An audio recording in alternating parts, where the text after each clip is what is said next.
Let me record Then this. if anybody wants to go back and in review. Yeah.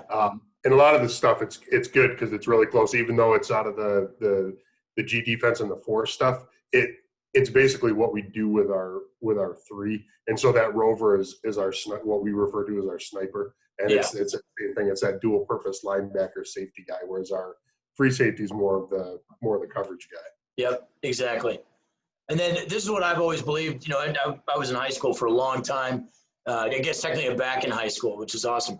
You know, the hardest thing about high school, like those hashes are so wide. It just puts a lot of stress on the boundary corner and removes a lot of stress from the field corner. So, you know, I did this in college also. Now the pros, it doesn't really matter, but the boundary corner, you need to put your better corner there. Like in my opinion, playing left and right with the corners is making yourself pretty vulnerable to an offense. You know, to put yourself in a position where it's like you got a guy, you know, having to cover an easier throw that isn't necessarily, you know, up to the task. Whereas the field corner, you get that ball in the hash, there's a ton of stuff from a protection standpoint, you know, that we can have there. So you can really cover for this guy a lot. So that's why I always play field and boundary. And since in this defense, you know, these guys are all field cats, these guys are all boundary cats, like it makes sense and it works that way. So I just wanted to make sure that we cover like the personnel and who everybody is, and then we can kind of get back to the G defense stuff. All right, so everybody good here on the three different versions? You know, where we're setting the three technique, and this is the huddle call. This is what it sounds like. So, like, you know, your signals and your names, I always tell people also, I usually start things like this. Don't get hung up on nomenclature. Do you ever get those condescending people who are like, oh, yeah, like we run the Johnson rod coverage, and then you don't know what the Johnson rod coverage is, and like they look at you like you're stupid. And then it just turns out to be cover three.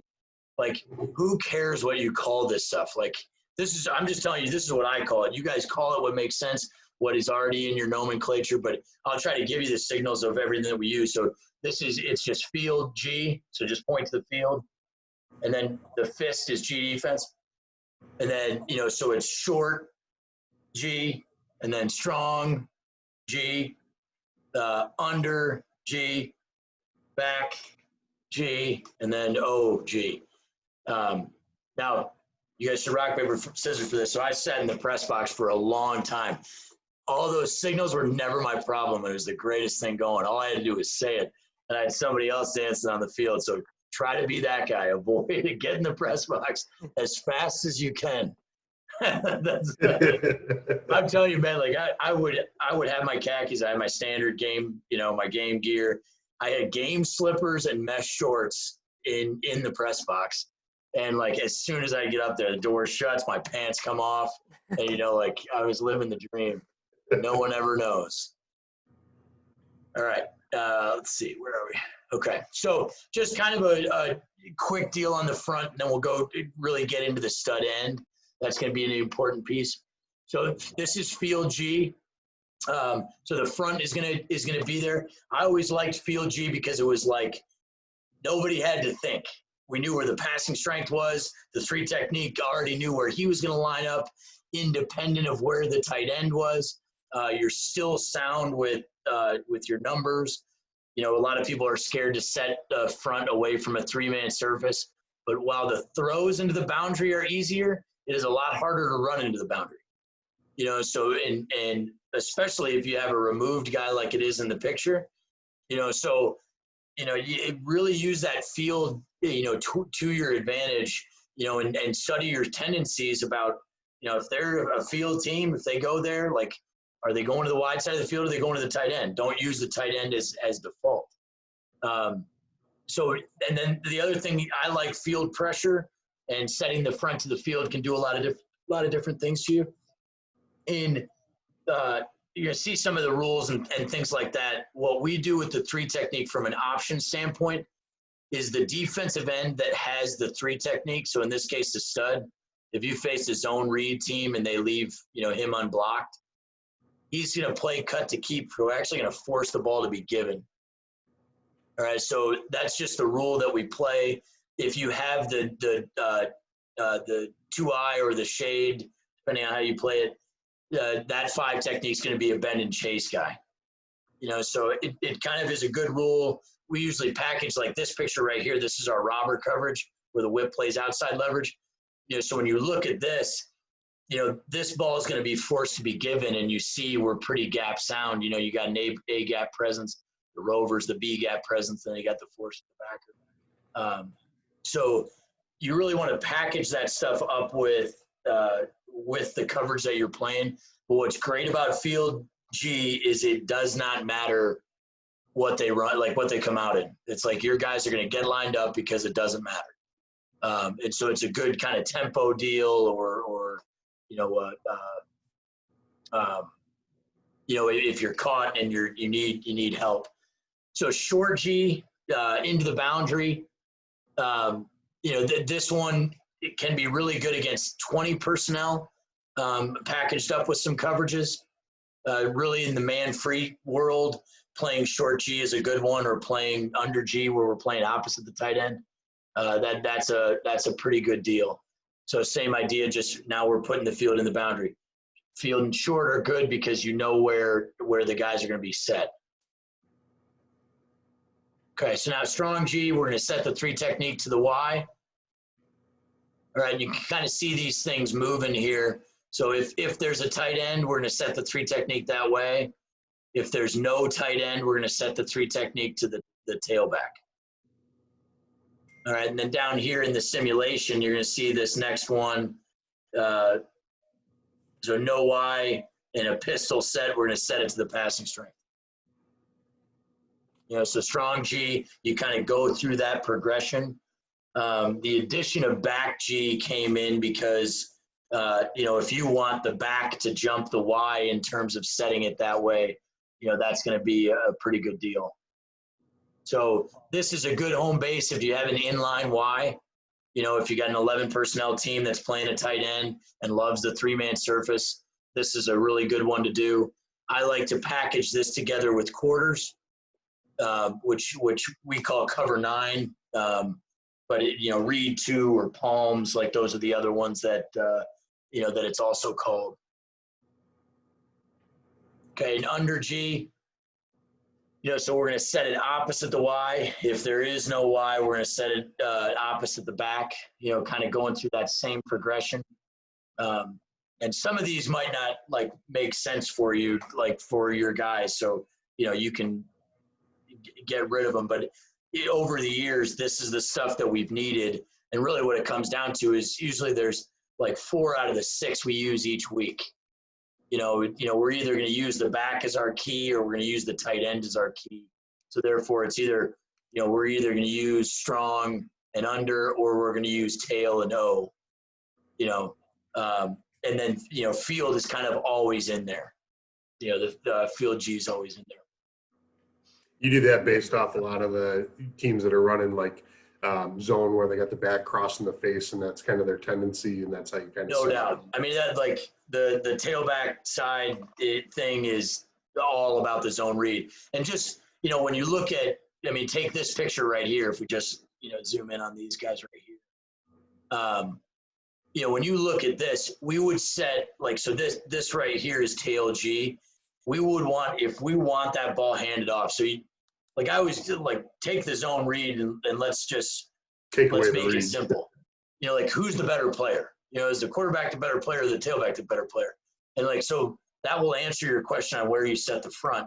And tail G and OG solve that problem. So tail G, if your quarterback's better, or that guy wants to run, or you think it's a down that he likes to run, call tail G, and are they truly reading it, or is he just going to ride it and keep it? You'll have a guy popping him in the face. But if you go to the next one, there it is. If it's the tailback, that's the guy, now let's bend and chase this cat. We got to, let's bend and chase off that and make the quarterback pull the ball. So that's the purpose in having those things there. Okay. So there's the G defense stuff. Okay. So now it's kind of worth it to kind of talk through, the different things that can happen with the stud. Because I think the stud and the 3 technique, those are the two most like kind of crucial guys to the flexibility of this thing right here. So really, are you playing a 7 technique, which we consider the inside the tight end, or are you going to play the 8 technique head up? Or then, really it doesn't happen very often, but are you playing a 9 technique, in a wide 9 deal? They all have kind of their pluses and minuses.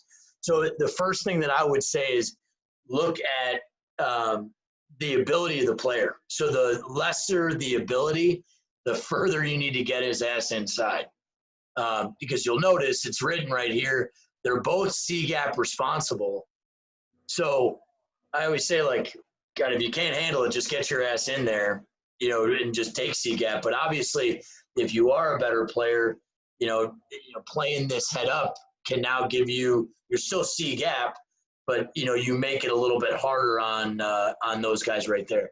Just general rules of thumb, though. If you wanted to start like day one and give your guys a rule to start off with and then play with their personnel from there, if it's 1 back, play an 8 technique. If it's 2 back, play the 7 technique. And that just for obvious reasons, it's, angles for the kickouts, like the pin and pulls, and exactly. And then, what I love the most is, do you guys play any wing T teams? not anymore, thank God. Oh, that's a shame. No, Jason, we would flog those guys.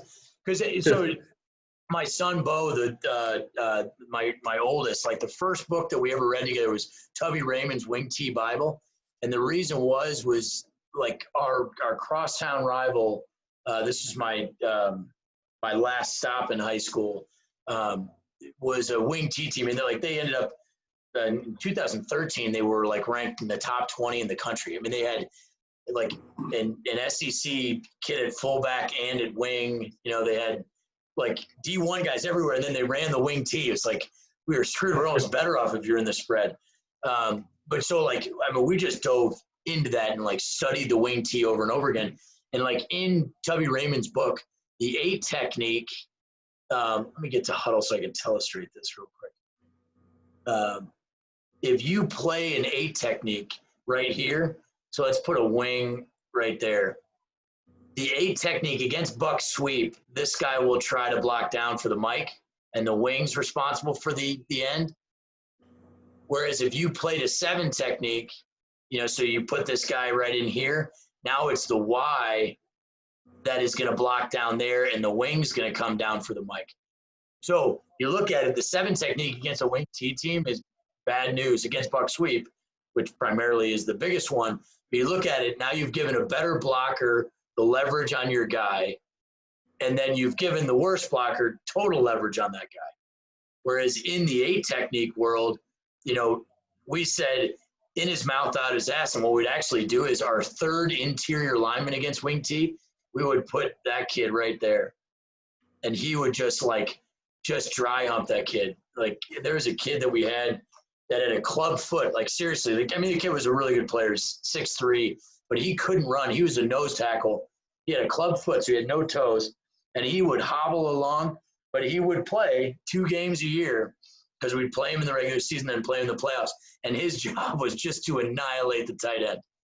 And we'd put him right there, and he would just pummel that kid. So it's like things like that where, you look at the purpose of having, those different things that are there. Now, obviously, I like this picture because, people say, I don't like the inside leverage on this because you're giving up the perimeter. Like, yes, but you are also, protecting this cat pretty, you have a Mike linebacker here that's protected. So if you get fast flow this way, we still have a force, we still have a fitter, we got bodies that are coming. The one that I'm not crazy about with the head up is from a coverage standpoint, you are always given, the guy the 2-way go on that one. And so that's why I talk about, are they good enough to handle this stuff right here, where this guy's got to be a quick twitch guy and recognize that in this position, my job is to control the Y. That's going to be the key ingredient. So I just want to go back to the PowerPoint for a second, because I don't know if you noticed, but you look at these guys, and we got, you look at number 40, he's standing up. In some of these other pictures, go down. You got this guy, wide 9 standing up. That's the 5 technique right there. There's this guy playing. That's a tight end, and he's standing up. So, like, we found that, and I believe this all the way through. This kid would end up being the freshman of the year in the state of Virginia. This season, and he just couldn't play with his hand down.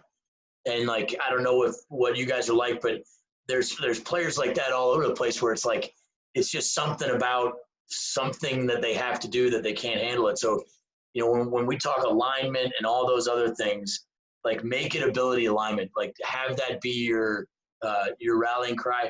I always let's teach alignment. Let's teach the concept. This is what you have to do. All right, now, Johnny, where do you think you need to line up to be able to do that? And I've had free safeties that are able to do things that are awesome at 8 yards. And then I've had other ones that need to line up at 12 yards, and so it doesn't, this is your job. Where do you need to line up to be able to do it? That's kind of the thing right there. So when you're looking at independent of the alignment, you have to make sure these guys that you get across them, these guys it is gap responsibility. That's where we need to be. We're going to be, when we talk about our non-man coverages, our zone coverages, they're going to be wrong arm spill guys all over the place. Everybody in the box, Mike linebacker included, is going to be a wrong arm spill guy. So if you get trapped and things like that, those guys are going to be spilling everything. But they have got to stay in their gap. I always like to find those clips of what happens when, a 3 technique gets cut out by a tackle or something like that. And when you lose that, I always call it the moral high ground. It's not, because it's certainly not. There are worse things in the world than losing gap integrity. But it is sort of true. This one guy getting cut out by a tackle and ending up in C gap, the math no longer works. And what I mean by the math, I like to say this trick question, how many defensive players are you guys playing with on the field at one time? 11. Standard answer, incorrect, but good start. That if you asked people, most people would say 11, but that is not true. There are more. Defensive players. You need 15. Yeah, but it's close. Jason, you're close. All right, so here's the thing. Boundaries? 2 boundaries, 13 with the boundaries. No doubt. All right, so we got 13 right there from Joe. Okay, so here we go. Joe is correct. There are 13 good players on the field, defensive players. There's actually 14, but the guy across the end zone, he sucks. He's technically a defensive player because it stops. I mean, it's over when he makes the tackle, but no one likes that kid. So let's just talk about the 13 guys. I mean, these sidelines right here, guys, they are defenders. So like those guys that are hemming people in, they're not on the offense, and they're technically not on your team either. They're on the defensive side. And so when you look at this, I always like to say, all right, so we got 13 defenders, and then you really can't, the guy carrying the ball can't count because he's the target. So there's only 10 guys blocking or manipulating for him. So we got 13 on 10, on every play. And then you get, some of those pretty quarterbacks that don't want to run, and then it's 13 on 9. So everything that you draw up, you should always win on paper, or at the very least, you have the ability to deploy your extra resources. So we have extra players. How are we going to use those guys? And that's where, hopefully you kind of start thinking about this when we go into coverage here and kind of think about all right, yeah, everyone's going to be gap sound, but because of the way that we're playing the 2 high shell, we have extra gaps. We might have gotten totally philosophical there. I don't know if you guys are all the same. Like I like kind of at my core sort of hate offensive people, even though I spent the last year and a half studying offensive stuff. But like, sorry, Jason, there's just something about them that's like, they always have the pen last. It's like the answer is just like chuck it up to the 6'5" kid, So I don't know if you guys are like that. I try not to raise my kids that way, but when we talk about offense, you can see the look of disgust on their faces, and nothing makes me more proud. So we actually have a problem with our gap integrity stuff. Our biggest problem, and it just comes from more of an old traditional style of coaching and teaching, is we actually have more of a problem with over penetration. Okay. Than we do guys getting washed out of the gap. I mean, we do have issues here and there personnel wise where we get guys washed out of their gap, but more often than not, it's over penetration than anything else. Yeah, I mean, there is no question. Like, and I always like to use visuals to like talk through stuff like this. And let's just take this DN for example. So like they're running weak side ISO right here, right? So this defensive end, let's blow his ass all the way upfield. And this is interior people. Like, and hell, let's go 3D because we can get even better on this. So like, if you use this visual, it's like, okay, what you've done. So right there, if you stayed on the line of scrimmage, that gap is that big. That's what, this backer's going to be coming in wrong arm and F. This gap is this big. When you go up the field, the math's not that complicated. You just made the gap the size of the hypotenuse of the triangle you've just made. If there's your little triangle with the line of scrimmage, where you went upfield, and then the hypotenuse to the other corner of the hole, and like everybody knows this, the hypotenuse is the longest way. So you just made the hole bigger and easier for everybody to go through. Now, does that affect the numbers? No, we still have an unblocked hat. The rover is still going to make this tackle. But like the idea here is keeping this as like condensed as possible. So the guy who's unblocked, that extra player that we talk about, has the ability to make a tackle in a smaller amount of space. So he's got a better chance to make that tackle. And like, I don't know if it would help you to talk through with your players, but first and second down, you better be getting your hands on people. Like unless there's a situation that's there with the clock or whatever, first and second down, get your hands on people. There are opportunities in defensive football that those guys can get up the field, but it is not on first and second down. It's not at the beginning of the game. It's not those situations and obviously play your tendencies and things like that, but that's where everything sort of fits together. And what I love the most about this defense is that if everyone does their responsibility, you literally can't run the ball against them. Like every play will draw up. I will have extra players showing up there. So, you tell those guys they're like, oh, I want to make plays. That's a big answer. It's like you're going to make plays, but no one gives a shit that you make a tackle for a loss on 1st and 10. No one cares. People care about stopping 3rd and 6. That's what people care about. I mean, like, and I've even gone so far to say, like, do you guys use efficiency for your ratings? If the offense gains less than 4 yards on first down, do you guys use that as a scale? Yeah, when we prep like our film stuff, scout stuff, we'll do it more off of our scout preparation. We haven't done this on our stuff, but okay. But like there's a study there that I did years ago, but like you have an 85% more chance of getting off the field if you win first down than if you don't. And win obviously is giving up less than 4 yards.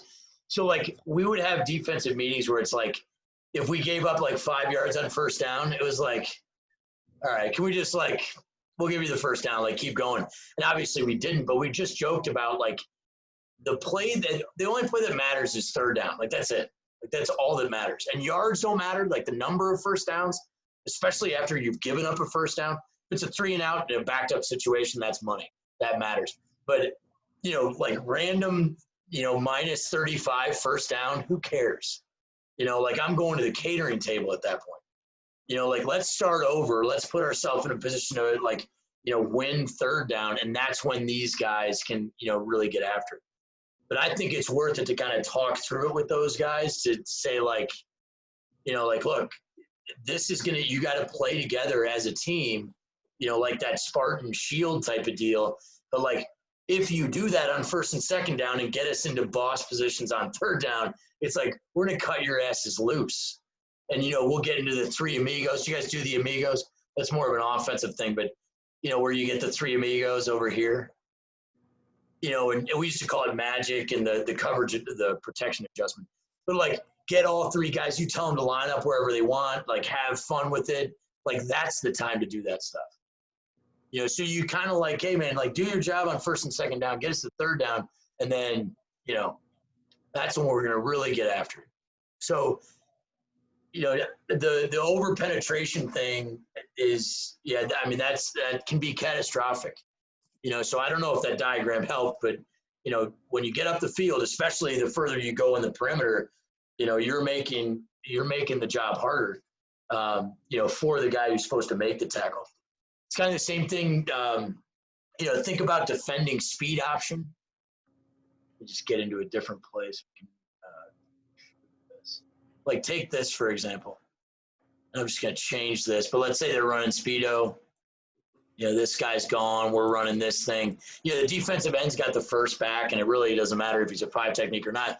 He's got the first back. I mean, how many times do you see like this guy do that because he's got the quarterback, and then the ball gets pitched, and it's like, yeah, technically you did your job, you're right. But if this guy's savvy, what he needs to do is get across the line of scrimmage, recognize it's Speedo, and then shuffle his ass down the field. Because now, and just sit on the line of scrimmage. Now what are you going to do? The quarterback wants that guy to fly up the field, but now what is he going to do? He's going to have to put his foot in the ground, or he's going to pitch the ball, and now you have a guy chasing. I don't know how familiar you guys are, but like Washington Lee University, Washington Lee in Virginia, they like lead the nation in rushing every year, and that's all levels. And it's crazy. They run like a wing T style like shotgun option. It's phenomenal. The guy's now at Davidson. He left W&L and went to Davidson. But like, so when I first got to college, this was like what we did against them. Like, they wouldn't block anybody and we wouldn't move. Like, we would just stand there. It's like, forgetting Sarah Marceau is like, do less. Now you're doing nothing. Do a little bit more. But like, so we would just stand there on the line of scrimmage, shuffling sideways, and then the quarterback would run, just eventually you like run out of bounds and you like gain a yard. And it was just like that. Like, that was the best defense against that. Against that style. All right. All right, so let's get into coverage here real quick. Just a couple of words that I want to throw in there. Stress is going to be something that you hear, especially in 3x1. It's where, especially into the weak side, and this is more of a 3x1 tag, and then it's also a tight end tag, but it's where the outside leverage player owns the number 2 vertical. So it's stress, obviously, because you're playing outside leverage, so it's not pretty on the vertical, but you're saying either by ability or that player's alignment, he's not going to go vertical. So think of like the back in the backfield. How often does the back in the backfield go vertical? When he does, you got to be prepared for it, but it's a pretty good, I would bet on the defense more often than not. Or an attached tight end. Like, how often do those guys go vertical? And so what it does is gives you the ability to get that extra box player. China call is going to be if number 1 hitches up, and I have simulation film on all this stuff. When number 1 hitches up and number 2 has gone vertical, so we make a China call, that flat player is just going to open up and get to the flat. The under call is just the reverse of it. And then the buddy call, we're probably going to have to wait till next time to get there. All right, so you guys run a version of this, right? You guys run read 2. Yep. And a little bit, Jason, if I remember, you kind of dabbled in it a little bit. Okay. So in my opinion, this is like the greatest all down call. And when I say all down, I mean first and second down. This is like the greatest first and second down call You know, like this is when you can go to the bathroom, you know, make the huddle call, go to the bathroom, you know, because it just fits against everything. It's a really a tough picture for the offense because it really does have 9 guys there, and just the overhangs, the location of them, you know, it really almost creates a kind of an initial force deal. The guy's not the force player; he's still a spill guy, but kind of creates that look. So this is the one that I always start off with. This is the one that works. Hey, Joey, you gotta get out of here, pal. You say hi to the guys. Good What's job. up, buddy? All right, Joey, seriously, gotta get on. Thanks, buddy. So what I also like about this one, when we get into the tight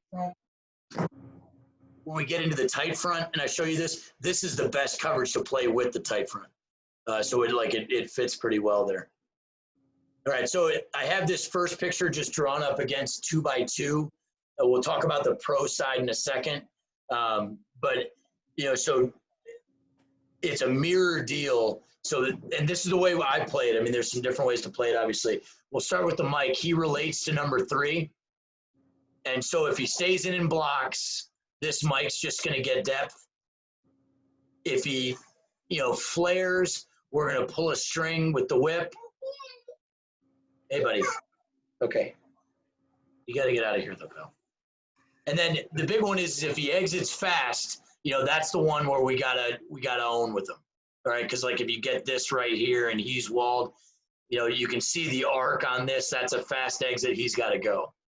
As opposed to this guy, you know, the banana, we can pull a string with that one because it's, you know, it's easier. You know, it's not, we're going to rally to that part. All right, so everyone's reading number 2 out of these 3 guys, the whip, the corner, and the free safety, or their buddies, their mirrors, which are the backer, the boundary corner, and the rover. So, like, that's their team over here. So the way that I play this, let's talk about the run fit first. B gap is responsible. The whip is responsible for B gap. And so, like true 4-2-5 teams, you know, 4-2-5 teams will put the nickel or the star and really address them in their quarters. Whereas, you know, in my opinion, I like to play him as this guy as an apex guy because now it puts our extra player, and you'll see this when you see the full picture, but now our extra player's in the box. So this guy is a B gap player right here. And then I have people say all the time, like, oh, well, that's a long way to go. It's like, okay, cool. There's tools that are in our toolbox to protect him. So, like, let's just say this guy's worried about bubble or the RPO or whatever nonsense those guys are doing. And he's like, God, I want to address this guy a little bit more. He makes a black call, which spikes the end into B gap. And now the whip's a C gap player. So he can widen out his alignment. So what that did was, you know, nothing happened. It was just an automatic exchange. This guy made the decision, so it's not in the huddle call. You know, his responsibility, you're responsible for B gap, okay? I'm not comfortable getting there. Cool, black that guy in there. Oops. You know, black that guy in there. Now, if he did that on third, if they get to like a field side and they will go to more of a stack or more of a, they'll push that slot player out a little wider that widens the apex. And if he's lined up kind of where that apex is, he's like, yeah, I can't get B. I can't get there.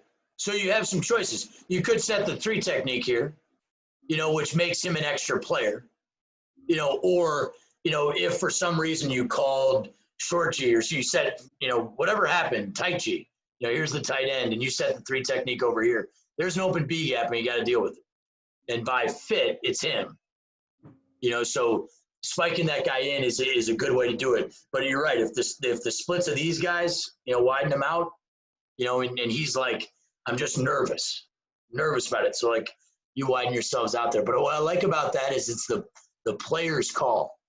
You know, it's not that, you know, you don't have to make this huddle call. They can't be wrong. Like I said, if the guy did that on 3rd and 15, we'd have a different conversation. because like that's just stupid. But if it's, you know, 1st and 10, all right, or it's a rundown, or it's, you know, it's 3rd and 1, sure. And I've always done this, you know. I'll tell you this. This has kind of always been my philosophy. If you come and give me an answer, you're like, I'm not going to yell and scream at you. Eventually, you might get fired if you keep giving me the same answer. But like, if you come to the answer, the sideline say like, hey, I blocked that cat in there because I thought he was going to do this. It's like, cool, he didn't. How can you bust somebody's balls that like has a reason, has an answer for you? You know, and that's, I've always taken that. Now, when it's the one when you come to the sideline, like, why'd you block that guy in? I don't know. I was like, go sit down. Like, you know, so encourage those guys to, you know, take ownership and have rules there. So that's his fit. It's B or C depending on what happens. Obviously, if you got this, you know, he's now going to be the C gap player. You know, so B or C gap exchange, same idea. But if you got that out block, he's going to be folding himself in. And that's why Apex, you know, day one, put him in between the man line scrimmage and the number 2 receiver. So everyone's reading 2. You know, it's all about, did the guy go vertical or did he not? You know, that's the whole thing. And if the guy goes vertical, the assignments are pretty easy. And I'm going to draw number 2 going vertical, but, you know, he could break this thing off at 10 yards and run a dig. That is still vertical in the sense of the rule. Yeah, so we classify anything above the hard deck. So we set the hard deck between 7 and 10 yards, and Perfect. anything that reaches the hard deck is vertical. Awesome. So you guys already have that deal.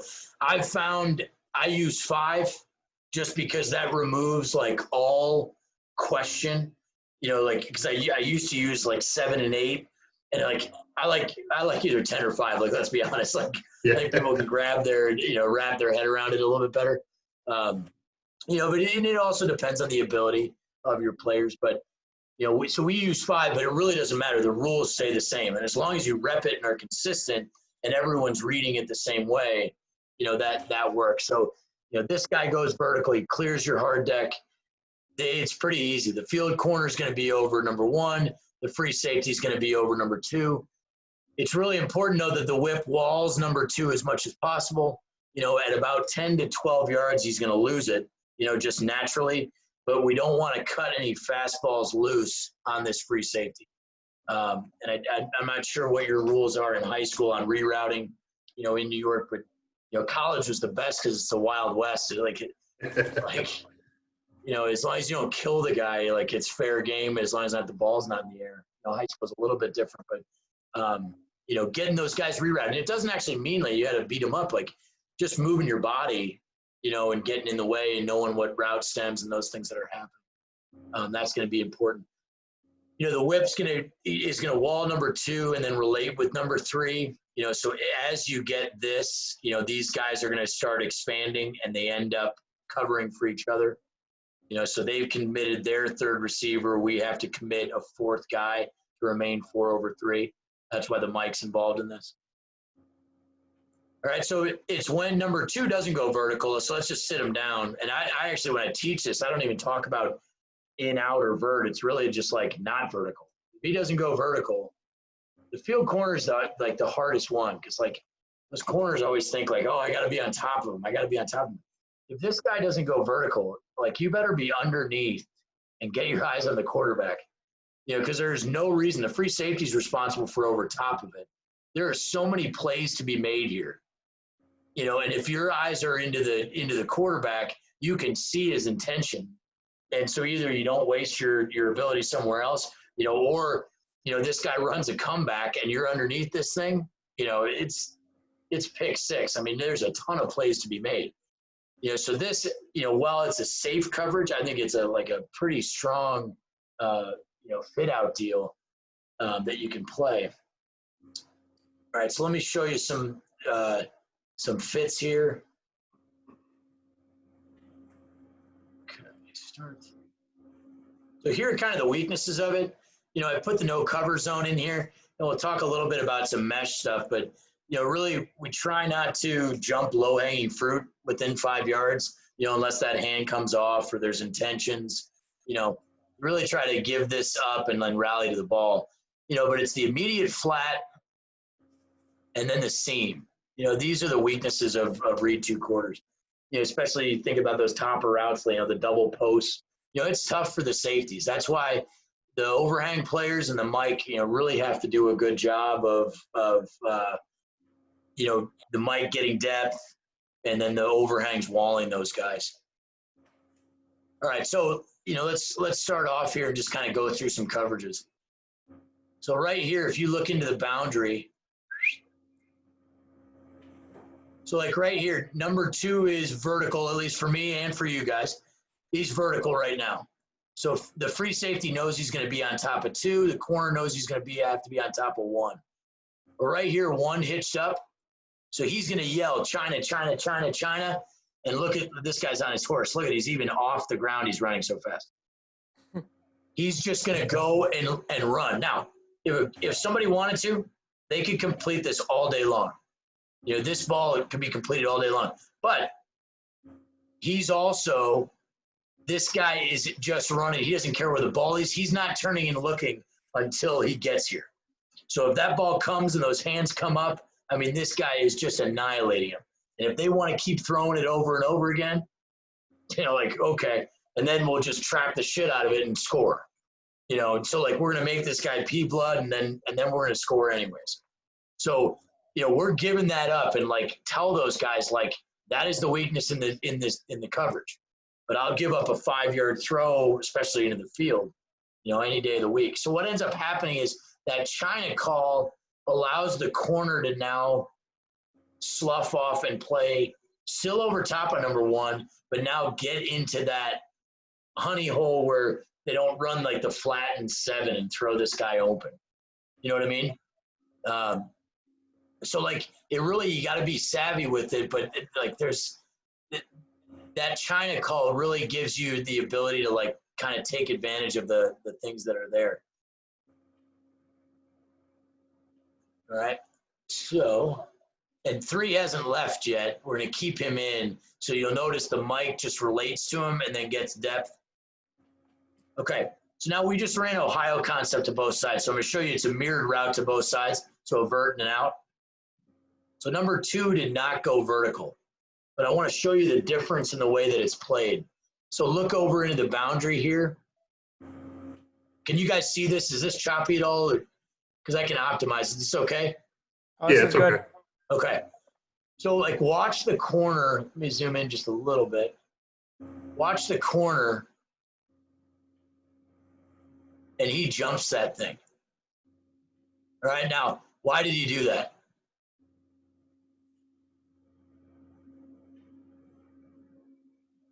Because the ball's in the air.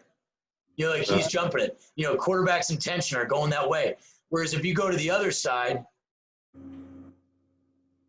the corner's the quarterback's looking the other way. He's got his back to me. Screw that. I don't need to jump this. Let the whip expand. He's fine. And he's going to keep expanding with his eyes to number 1, until something shows up. So, it's nothing hurt. So the quarterback intention is huge. So we're going to be reading routes, but we got to really read the intentions of the people around us. What I also like about this drawing right here is watch what happens to the backer. Just throw some labels here.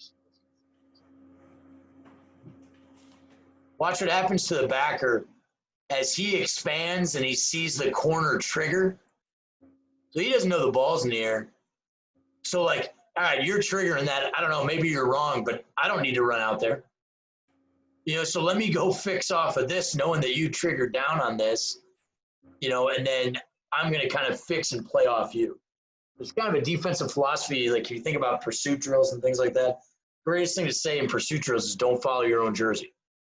It doesn't matter. That guy could be wrong, but don't follow him. He's screwed up, somehow, So don't do it there. I got a couple more fits and I want to show you some film. All right, so a real easy one. Watch these corners. So 2 just sits down. Boom. Look at the corner up here. Get in that trail position. Get your head back at the quarterback. shit, you can even start shuffling. Who cares? But your job is dig. Your job is come back. You know, your job is underthrown ball. You know, whereas you look on this side, we got a vertical from number 2. See how the tailback flares? Look at how these two guys work together. Look at the depth of Mike got. He's at 15. You know, you got to protect that free safety. Because that free safety, you know, really is going to play a little bit of outside alignment on number 2. And, you know, he's got to widen because his ass has got to be able to get over number 1 if he needs to. You know, so give that ability right there. All right, so here's Cadillac. All right, so let's talk through how we do this. So some people play this differently, and some people push, which just means pass it off into the zone. You know, so if you got a flat stem like this by number 2 right here, you know, some people push this off. What I like to do, if we're playing apex with the overhangs, these guys, I don't see why they shouldn't make this guy's life a living hell. You know, and just say like, you know, screw you. You know, I'm gonna wall this thing. I'm in a position where I can read that release. I'm running with you. And the reason why I play it this way, some people don't. We're asking the Mike like right here, so he's pulling a string with his whip, because out of pistol, that's not a fast exit. You know, we're asking him to get depth, so we don't have a short hole player. We got to carry this thing and go with it. So look what happens with the Rover. 2's gone. The Rover can now get over top of number 1. Corner can be heavy inside this. A lot of plays to be made. Okay, 2's going vertical on the other side. So the free safety's got to be over top of it. But this is where the Mike really can do a good job. Now, Robert, what happens if 2 goes vertical on the right side and 1's running a drag or any sort of in? How would the backer on the right side deal with that? 2's right there? Yeah, that's an outstanding question. All right, so let me get to a place where I can illustrate that. So remember on that slide I had the under call? Yep.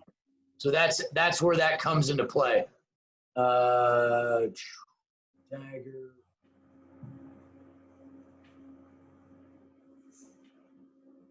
Let's do this one. Perfect. All right, so we get this right here. So like, yep. Oh shit, that's Robert coverage. Son of 22. Is that outpost? Okay. So you get this right here. So right now, this corner, as soon as you get this, he's gone. That's under, under, under. This whip is now going to hear that, stop walling, and go drive his ass. Okay. You know, now he should be able to see it because he's opening up that way. You know, we're going to wall number 2, so he should be able to see that as well. But, you know, getting these guys yelling, you know, talking all is huge, even though he can see it. So boom, he drives on that one. So now what that does, like, because you're saying, what if you get this? Yeah, and then you get the Mike backer's got to. Exactly. So the Mike's pulling the string here, so he's going to help out for the post. Mm-hmm. Backpedal this cat. So who ends up getting the back? Correct. Corner. You know what I mean? So like, because his rule 2 went vertical, so he's got to be over top number 1. Number 1 is not number 1 anymore. You know, when he drove in there. And so now the new number 1 is him. But it's the same thing. Like, if I was this guy, like, you don't want to go, like, running up there. You know, let's kind of, like, tread water. You know, you got to honor this stuff. But that's the way that this would fit out. And the corner's the one that's yelling the under the calls in that nature of that specific play. Yes. The corners are really making those. China corners are calling. Under the corners are calling. The corners in this defense they're the ones that can see everything. You know, so like there should be no one outside of their peripheral. They have the entire field, you know, in front of them. So this guy right here, you jump down, even though he's going to have his winky towards the ball, he should still be able to see that. Mm-hmm. Under. All right, now I'm looking, and now I can see, number 3's coming my way. And there we go. So that's the way that's a good question. That's the way that should fit out. Okay. But communication is huge. All right, so let me jump to a little bit of film here. Yes, we're doing all right on time, right? Yep. Jump to a little bit of film. Okay. Do I want to do this one first from a run standpoint? Potentially. Okay. All right, so like I said, we're wrong arm guys. This is not a great wrong arm by this kid. Bless his heart, he's a freshman. But he gets it eventually. He gets there. So we got some issues all over the place on this one, but the mistakes show how this should fit out. So I like to show this play. So he should be under this. The mic should be under this, which he ends up getting there. So who's supposed to be making this tackle? Should be you guys answer first. I was going to say, should be the whip, shouldn't it? Well, not to the field, into the boundary. So the rover. Rover. The rover. Now, when you look at this is bad defense on a couple different fronts. And this kid ended up being an All-American, so we don't want to bust his balls too hard. Plus, he's a great kid. He screws this whole thing up because he doesn't pull. He's hopping around and dancing. He should be there. But 52 and 47, those are the unblocked hats here. Now, is that because you have 52 that's not playing Apex? Well, he's the mic. So let me go back. I'll get everybody. Okay. Yeah. So here's the whip. 47. Here's the mic. Here's the backer. This is the rover. Now, this is a little bit different because it's 3x1, but it just giving you the idea of where this fits. He's an alley runner, and he does end up getting there. It's not completely hateful. A 2-yard gain is pretty good, but it's like it could be played out a lot better. We could fit this thing out a lot better. All right, so let's get into some coverage stuff. Is this choppy for you guys, or are you seeing this okay? A little bit. All right, I'm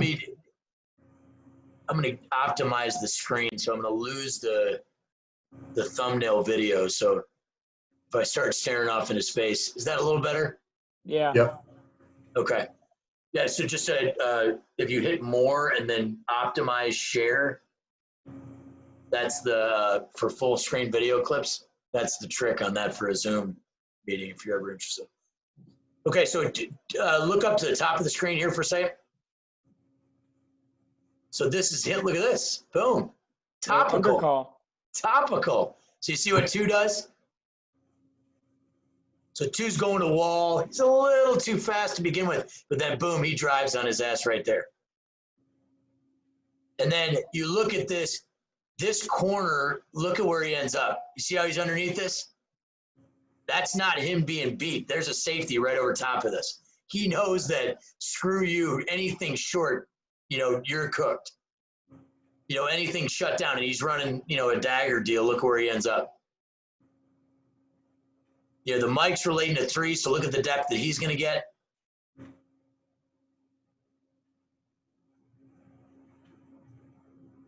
So I really like that one. You can see the free safety shadow right there. So I really like that one. Down here, so against the stack, we play top hat right here, which this guy's still going to run his normal rules, but these 2 guys are going to man up these 2 guys, and they know they have inside help with him. But what do you normally think of when you see press on a stack? Who do you think he has? Topside guy. This guy? No, the next guy. All right, perfect. Outstanding. That's if you ask the offensive guys, they always think that we take this one. But, we call it top hat. It sounds like you guys run it. So go up in the press and then own the other guy. You know, it works on bunches also. It's a great little technique.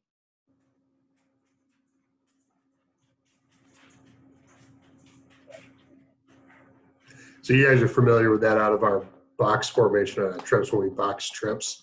We take that out, and they take that outside guy and he jams that first guy, but then he's funneling off. And he's playing off it. It's awesome. Okay, so just from this is a rocket standpoint, and this is actually really well done.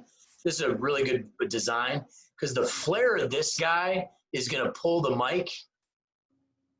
You know, so the mic's got to go with the flare, and then he's going to be inside leverage number 2, obviously, but then they bring the tackle out.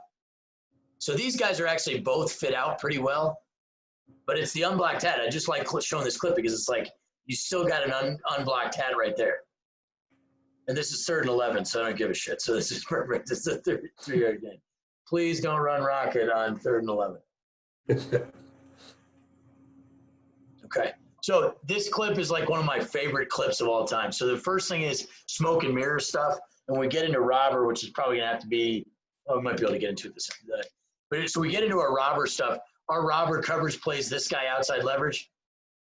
And so we use this call. So like the field call here, it's not written up there, but so it's going to be strong G 95 bluff 22.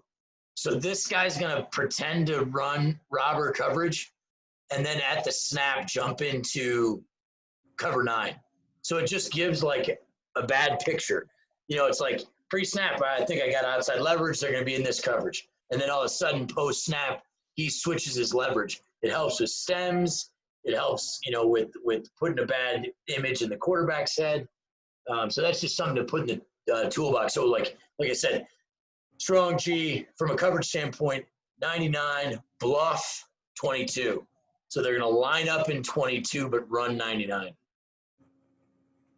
Okay, so look at the top of the screen.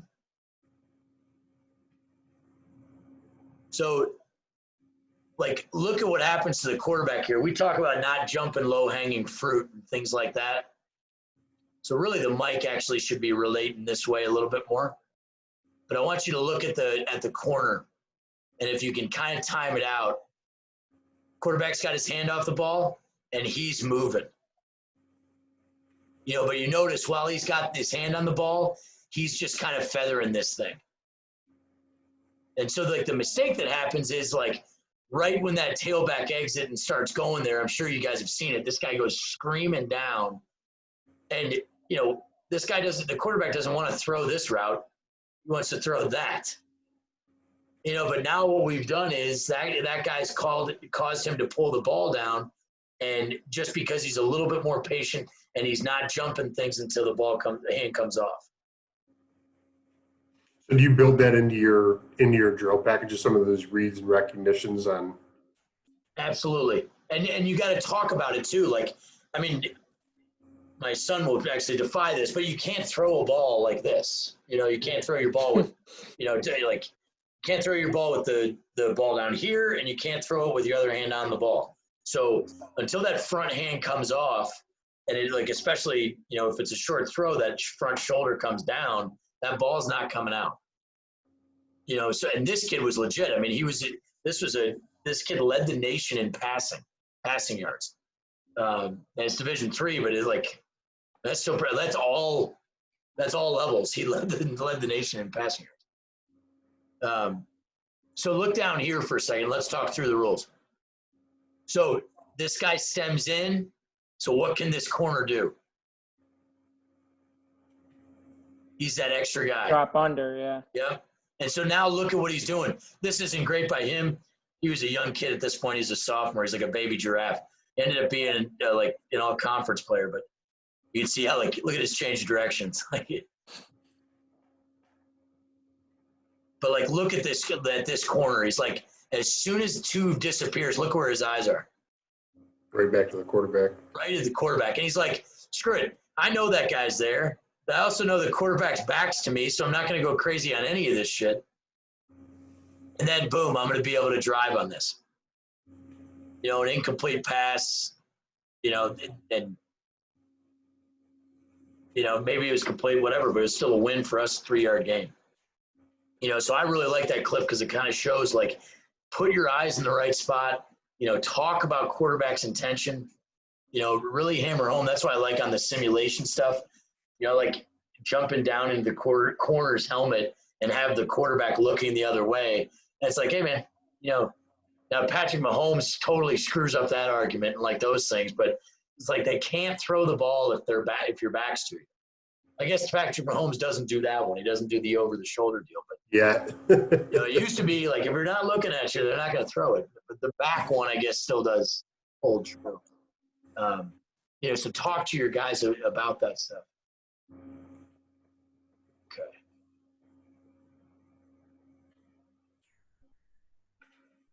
Okay, so down here, this is that stress call.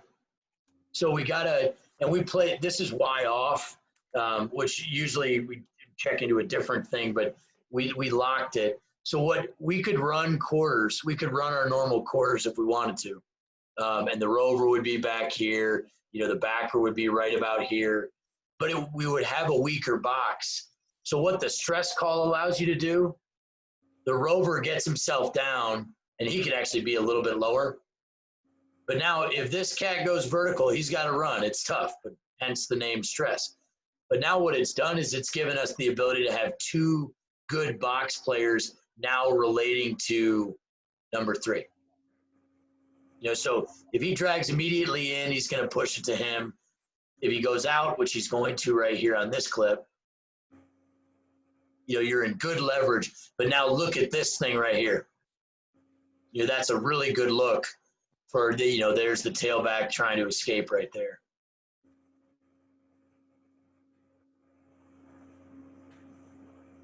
So that stress call kind of buys you an extra, an extra guy.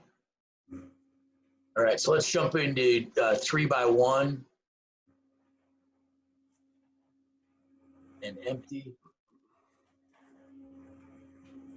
So this is what the pro side looks like. So placement of the 3 technique here, he's the extra player. He doesn't have a gap because remember, Mike's in A. This guy's the extra player. So the whip had B. So, we can put him in the box. He can kind of screw around with his alignment, but we really want to wall this guy. The rover, if the ball's on the hash, he doesn't need to line up over top of this guy. Like this guy can play around with his alignment. But like you look at it, because he's the extra player, like let's say you just got, Speedo or something like that. Because this guy's the extra player, it's tough to block him. Like he's going to get to the alley and be a force guy, and like being the extra player, you can really do a lot with that guy. So this is straight up cover 9. And like I said, the stress call bumps him a little bit more, still an extra player, but now it just gives you a firm edge of force right now. So the stress call just brings the rover down to the box? Yep, and bumps the traditional overhang. Because remember, in 11 personnel, just go back, see if I can get a full picture. So these 2 guys are mirrors. Yep. So what the stress call does is it essentially turns it into like 21 personnel, where now this guy's the mirror of him. Okay. And so it gives you the ability to get a stronger box. And so use tendencies and those things to, dictate, when you're going to use stress. Like if you had like Rob Gronkowski at tight end, you probably don't want to run a stress call there. But like if I was playing tight end, like I would, because I'm not going to hurt you going vertical. Like even if you complete it, I'm still not going to run away from you. Is his run fit key off of the tight end's block? Absolutely. So like in G defense, it's awesome because we're playing, we got an A technique right now, but even if he was playing in this gap, and this guy in the tight end block down, he's just sitting there. He's the force guy.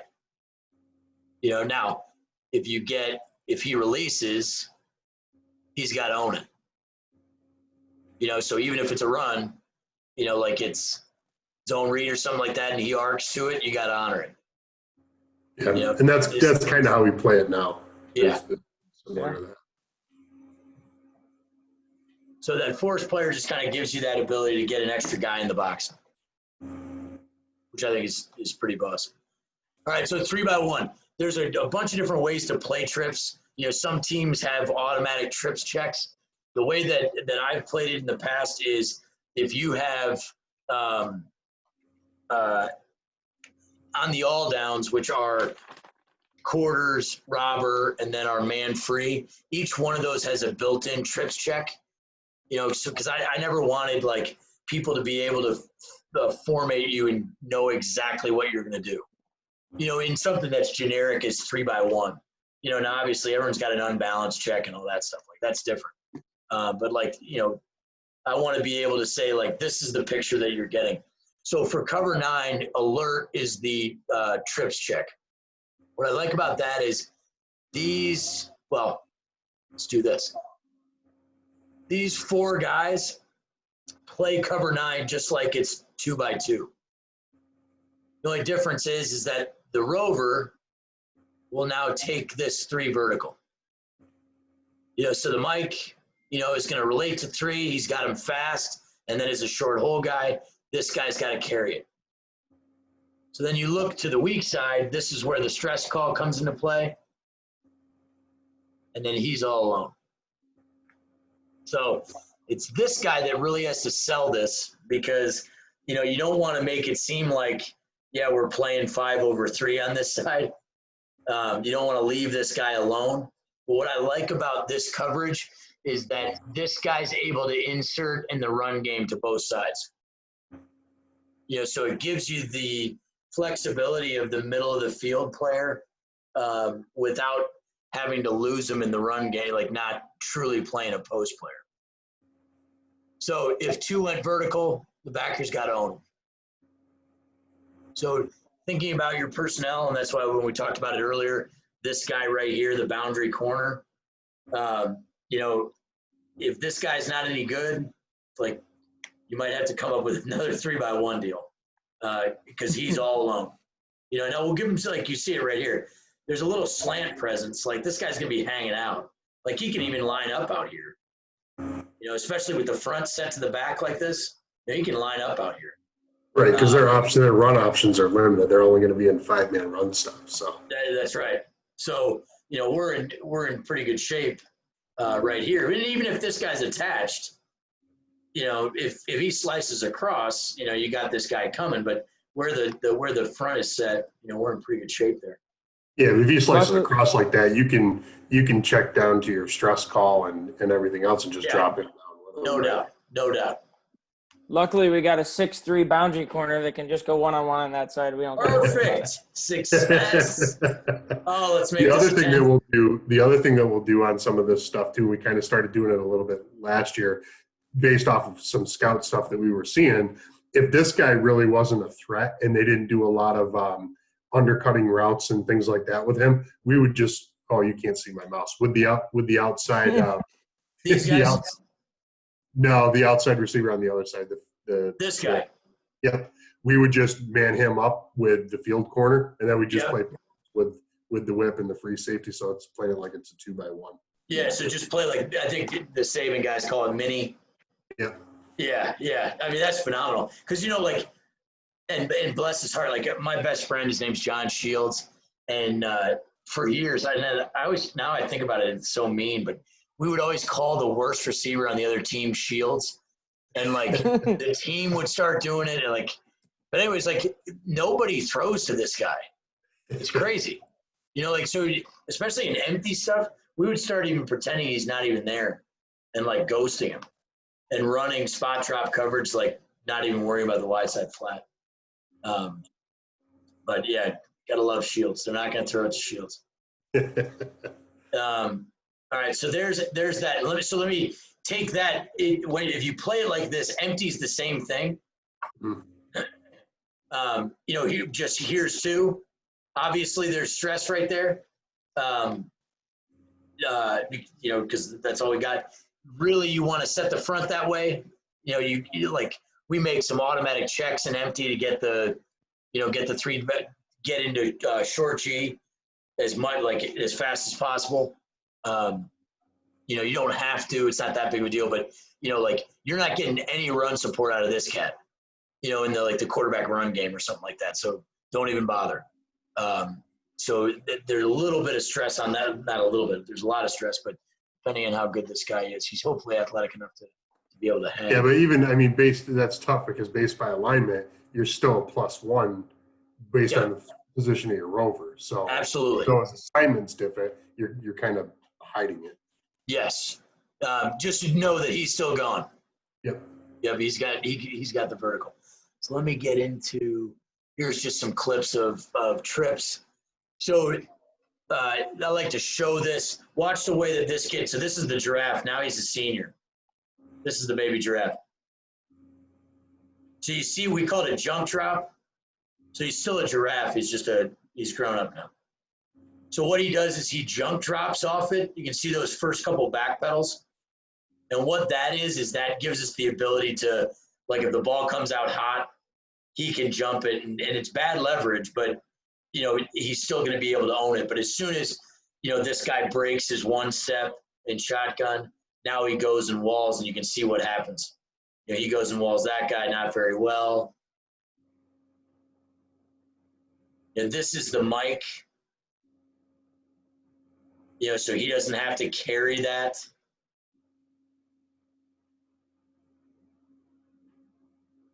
This is that tight front stuff that we play. So really, this guy should be coming right here and tattooing his ass, which I think ultimately happens. There he goes. Yeah. And I think the other benefit too that we have with our utilization of players is one of those ends is actually a linebacker. So Perfect. There's other stuff that we can do with him if we get somebody coming, hot out of the backfield or something like that. Yeah, and peel those he guys. He can vacate, right? He can vacate because he's a linebacker, and he can at least get the quick stuff, should something. So you guys might love this, and this our version of the tight front. So when you look at this is our version of the tight front, and like the reason why I pulled this clip up is because we're talking coverage right now. All these are. This is the tackle. This is a nose. This is an end. This is an end. Those are your 4 down linemen. This is the mic. This is the whip. This is the backer. Yeah. So the whip, the mic, and the backer, all their assignments are the same. That defensive end, technically he's a pass rush guy. He's just got to – that's why I was saying he doesn't have any pass responsibility. He should be reading the open hole and triggering right now. But this might that tight front stuff might end up fitting you pretty well. All right, so here we go. Okay, so a little bluff deal. You see we're bluffing on that. All this is our odd front sending a 4th rusher. So there he goes. Okay, so look what happens right there. This is the mic relating to 3 who disappears. Here's your new 3. Look at what happens with these 2 guys. Notice he didn't come running up and jumping it. There's no reason for it. And then look what happens. We got a vice deal.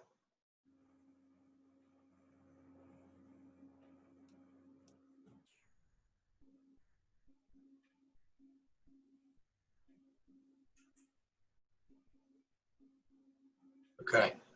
All right. So how are we doing on time? You want to get into, Jason, you want to get into some robber stuff, or you want to look at that tight front stuff I was talking about? What do you want to do?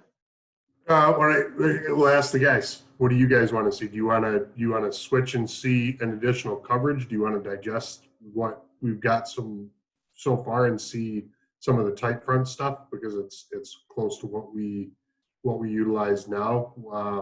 Because the goal is what we're going to do is take this, let you guys kind of digest it, start doing the build out with some of the stuff, and then as you start doing that, when we regroup at the next session, then we'll kind of go over what was put together, and then we'll just keep building onto that. We'll keep building the additional coverages. We'll keep building on the stunt pack, and additional pressure packages and things like that. If I were to have a vote, it would be to go to the tight front stuff, Nice. and just kind of take the time to review the cover 9 and all that good stuff, and then tight Perfect. front. Easy. But I'm not the only one voting. Any So other votes? Everybody else is stuff hanging out on mute. No, so. that works for me too. No, I'm good with that. Okay. I think that makes sense just because you get, it's going to stay in cover 9. Or at least Eclipse we'll talk through on that. So let me show you.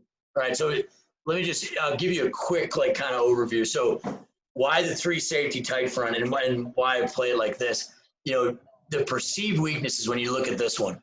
The perceived weaknesses are actually the strengths of this thing. All offensive guys look at this and they're going to look at the picture and be like, God, you have soft edges. We'll be able to get to the edge. We'll get to the perimeter. There are so many guys triggering from so many different spots that aren't even counted in the box that it's just they think that they can get there, but then by the time they get there, there's so many people there. And then the other key piece is this one. What we're doing, the way that this is going to be aligned, you take away some run game things that it's just a dumb play. It just doesn't make any sense. So if you know that they can't run it based on alignment, then, you don't have to practice it. And maybe you practice a little bit, but, you're not going to have to practice it as much because that, just numerically, it just doesn't work. To get this thing loaded real quick.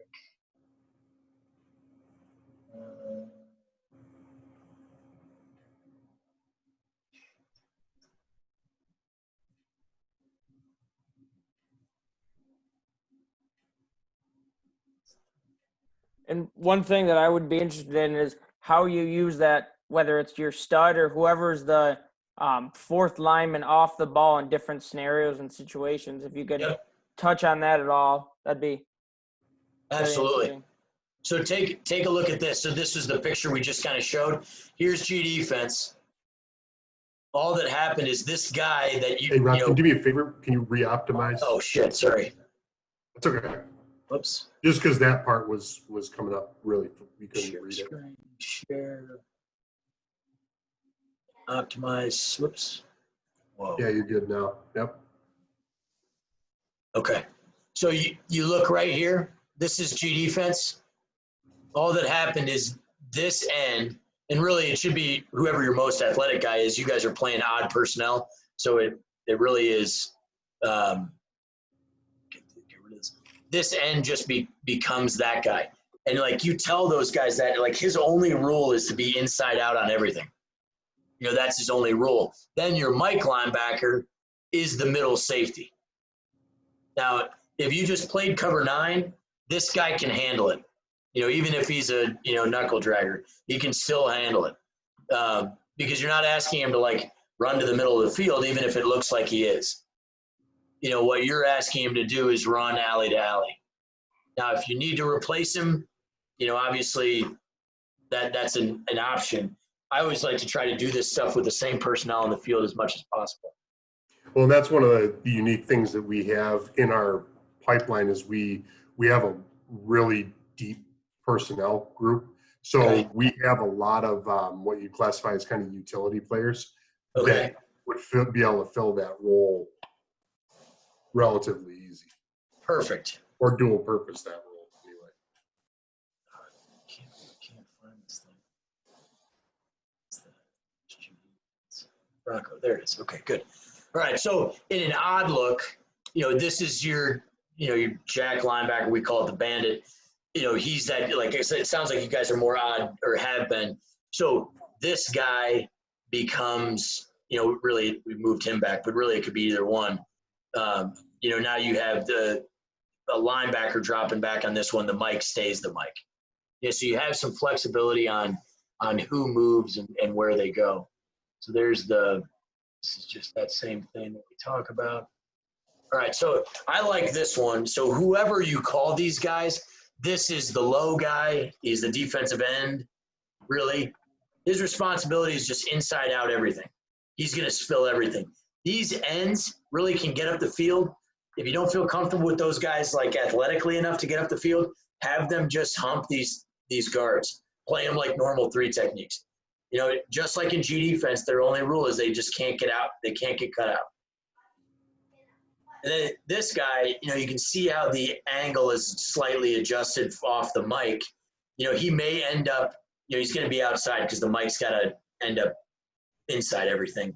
But, you know, like his path is going to be kind of dictated based on what happened here. But so this whole thing is designed really to protect these 2 players. In my experience, this works the best when these are your best 2 players. Now, it still works because their numbers are awesome, but it still works if they're just okay guys. But you can see it's really difficult to block this guy. And it's even harder to block this guy because most of the time you don't even count this guy as a guy to block. All right, so now just looking at this, I like this picture right here because this is where offensive guys start drooling. Like, look at this. Oh, we're going to get those guys. You know, they're cooked. But, like, yes, that's there, but are you going to climb out to go get this guy? All right, now what are you doing with the 3 technique? All right, and then what are you doing with this guy? You know, how are you blocking this guy? And so then it's like, okay, well, we'll just crack down on it. Well, it's the same thing as G defense. He's got inside leverage on you because he's an apex player. You know, so now if he cracks down, I mean, he's basically setting the edge for you. That is exactly right. That is exactly right. So, you know, now you say like, you know, dude, I think the only way really to get this is you got to pull people. You really have to pull 2 people. But then you have to cut off this 3 technique. You know what I mean? And it still is just like, it is just really difficult to do. You know, it is really difficult to get to those certain places. So that's kind of these guys, these three, nothing changed for them. They're running cover 9 just like we've talked about for the last hour. 3x1 is going to be the same deal. Remember, he's a defensive end, so he doesn't count. This is the mic. So he's got the short 3. The rover's alert. This guy's got stress. These guys are running quarters just the same way they would. So I'll show you some clips here. And same thing, like that's a 3 technique. You know, he's just playing on his hand. He's a freshman. He's really good. But so now watch what happens. So the nose's responsibility. He just has to keep the center off the mic. That's all he's got to do. And that's where we use the in his mouth, out his ass. But watch what happens when he doesn't. So the mic's able to the center's able to climb up to the mic. Watch what happens. You see who made the tackle? 3 technique. Yeah, backside 3 technique. And that wasn't even like the greatest job either, but like he still made the tackle. And so like I like this clip to start off with because it really shows, you know, like even when like this kid is really good. This center was a little undersized, but he was really good. But even when it's bad, because like realistically, this nose should take care of him. And now look at who's running. We should have our Mike linebacker showing up right there. But even without that 3 technique is able to cut that guy off, and he didn't even do a very good job. And then look at how long it takes to get to these spots. You know, go back to the wide again. You know, same thing. You know, look at the giraffe right there. You know, he just controls them right on the line of scrimmage. There's nowhere to go. You know, and that's a 4-yard gain. That's a loss. There's no question. But, you know, that's a pretty good loss when you look at it. Well, and that hits pretty quick. I mean, that's quick toss or quick toss to the outside zone block. That's not even power or off tackle or stretch or anything like that, which takes that would take longer. Yeah. All right. So now here's some good cover 9 clips. And remember, this is the mic. This is a defensive end. So this guy's responsibility right here His job is contain of the quarterback. And if he takes a shot, he takes it. So like if something opens up for him, he goes. He doesn't have any pass responsibility unless something showed up that's a little goofy. Like something like one of those under crossing routes or exactly. something. And normally there would be a tight split, a cut split or something like that. So they would communicate it right away. And then they would just replace and like train it, like so that he would trigger. But so let's talk coverage real quick. So 3 stays in blocks. So look at what the mic does. Play the quarterback's intentions. And look at how great this is by the corner. Look at how great it is by the whip. He's expanding this thing. Corner comes off it. And then look up at the top of the screen. This is not a great job. And why isn't this a great job? Why did this corner jump this? It makes no sense. Quarterback's not even looking at him. Not even looking at him. And Patrick Mahomes even isn't making that throw.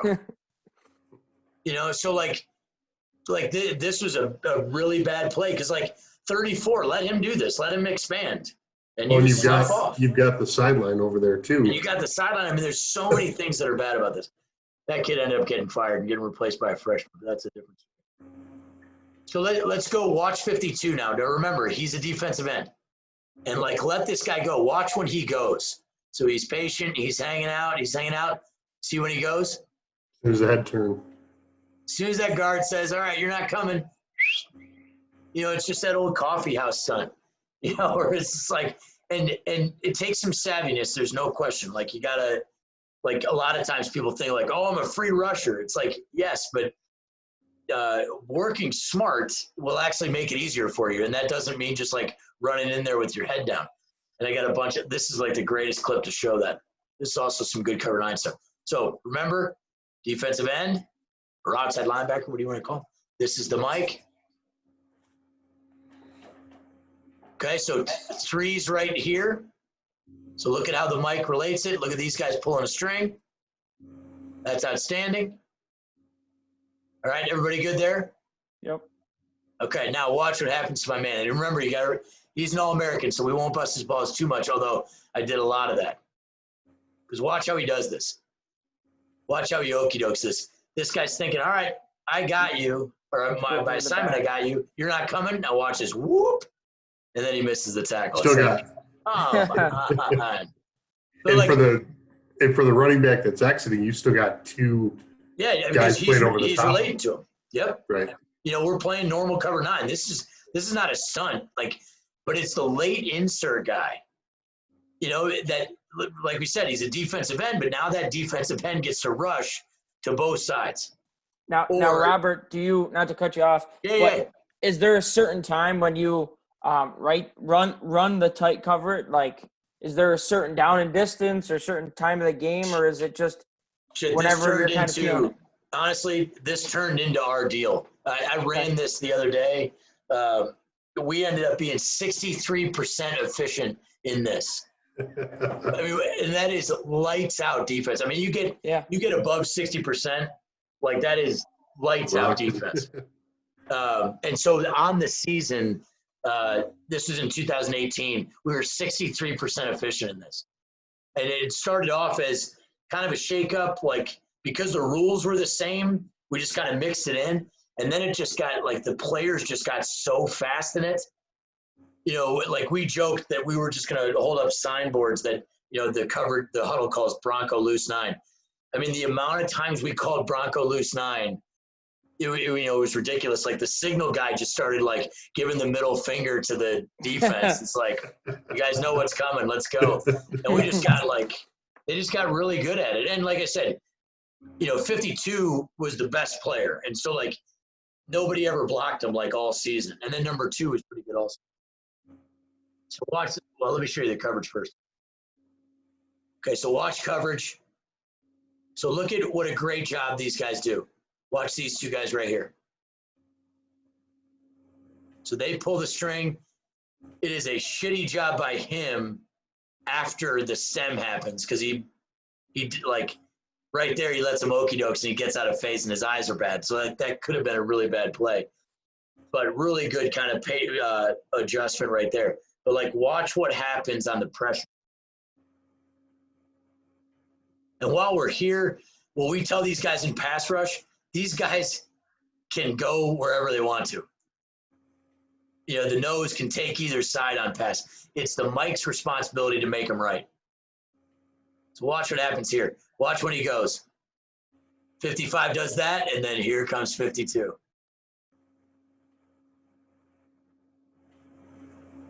know what I mean? Now, he doesn't get home. We get lucky. Thanks for the umpire. But, like, you can see, like, this just, I think, shows a great clip of, like, yep, see ya. We're going. Well, it gets back to the philosophy that we talked about last year. And I know, Cole, you saw a bunch of this with me.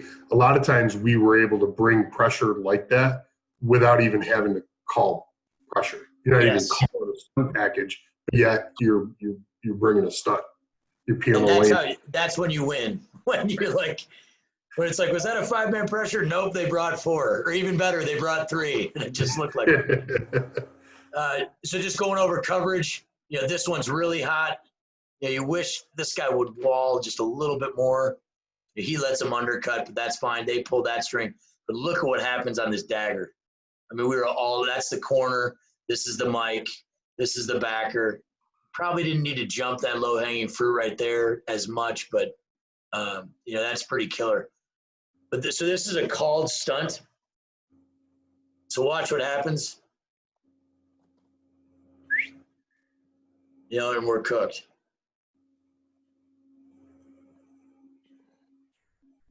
You know, they're so worried about where 52 is.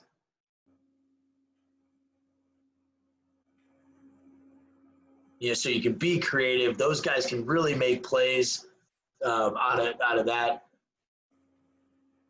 Okay, this is guys, when you're starting to think about that stuff, when we talk personnel packages, and I know we talked a little bit at length on some of our bigger linemen with some of our speed guys and stuff like that. That's where personnel-wise, that stuff will really come into play as we get into, you know, passing distances and we want to run some stunts more so with the linemen more than our coverage guys like that. We get some of those speed kids in there. All right, so here's some run stuff. So like I said, this is the play, in my opinion, that like you kind of have to run to be able to beat it. I'll pull up some sim in a second, but so they pull the center and they pull the backside guard. This is a very shitty job by him. Yeah, because remember, he should be the one making this tackle right there, because everyone else is kind of leveraged out. But it still works. So he's just got to wrong arm anything that comes. He's got to wrong arm anything that comes. And then this is the alert guy. This is the rover. You know, he's the alley guy to both sides. You know, and look at what we get.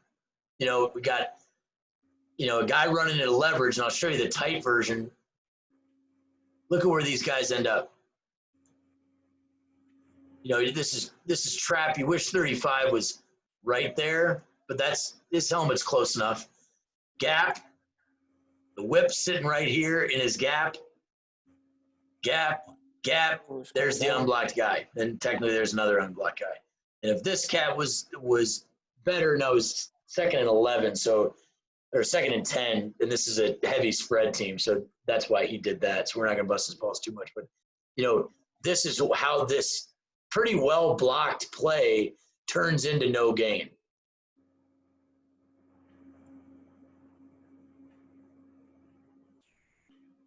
All right, so same thing. We're going to pull the guard and the center.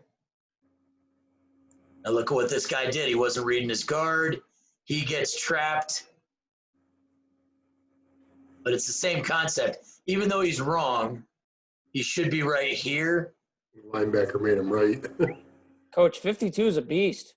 I mean, seriously, he was a 2-year All-American. I mean, kid is a freak. It's a shame the XFL folded when it did, because he was getting a tryout with the Dallas team, because he runs a 4.7 and he's like 240 pounds. I mean, like he's a freak. But that's really what it came to. Like this became home base because like he was awesome anyways. But when you say like you completely cover him up, and now it's just like, you know, Rayshon, just go make some tackles, man. You know, it ends up being a pretty good deal. And I cannot watch Bishop some- Kearney like that. Yeah. watch So if him. you need a recruit, man, a carbon copy of that kid. Nice. Is he on your team? No, he's on one of the teams in our section. No, that's too bad. All right, so this is when we're bluffing some people. So we're bluffing Copper. Copper is just edge pressure. So like when you look at this, and they audible to this actually, you know, I call it little league toss. It's insulting, but it is little league toss. You know, just the little guy right there. But so they check to this, and it makes sense why. Like, look at this. You know, we got no edge. You know, we got like, but we do. Watch what happens. Watch how this plays out. So he hops out because he was just bluffing that pressure. And then because, remember, this is the Mike linebacker. Because he's coming from depth, he now fits off him, and they're cooked. Watch it from the tight.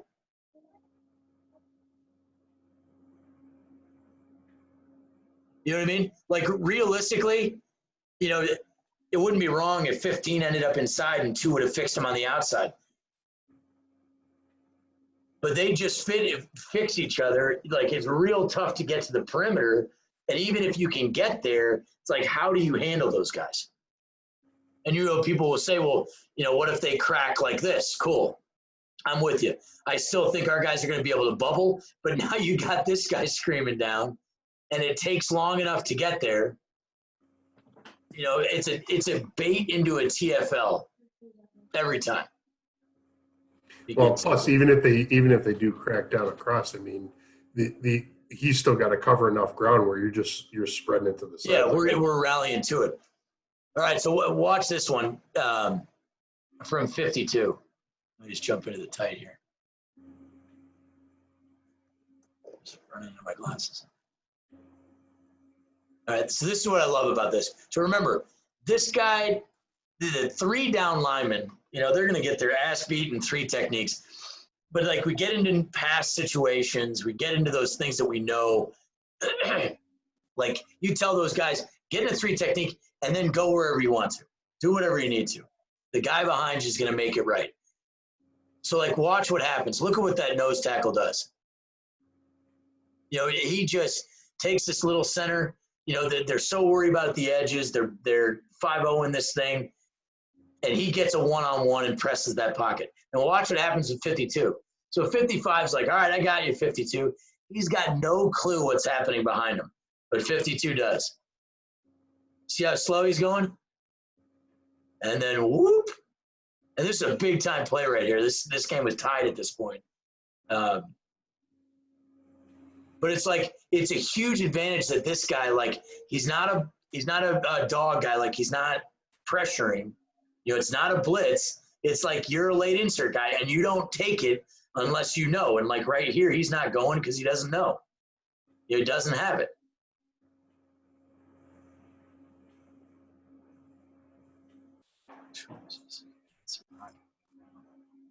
So that's cover 9, and that's from the Bronco stuff. I mean, I think the next one that we do, stop this here. The next one that we do, guys, is I think if we go if we go into the man-free stuff, because that man-free stuff applies to both G defense and the tight front that we're doing right there. So I think, you know, if we kind of digest this, and then you know, Jason, really Wednesday is going to be the best Wednesday evening, if that works for you guys next week. You know, if we want to do the same thing, 7 o'clock your time, 6 o'clock my time. That work for you guys? Yeah. Wednesday, Yeah, seven? Yeah, that should work. Okay, cool. And then what I'll do is I'll stop the recording. Let me just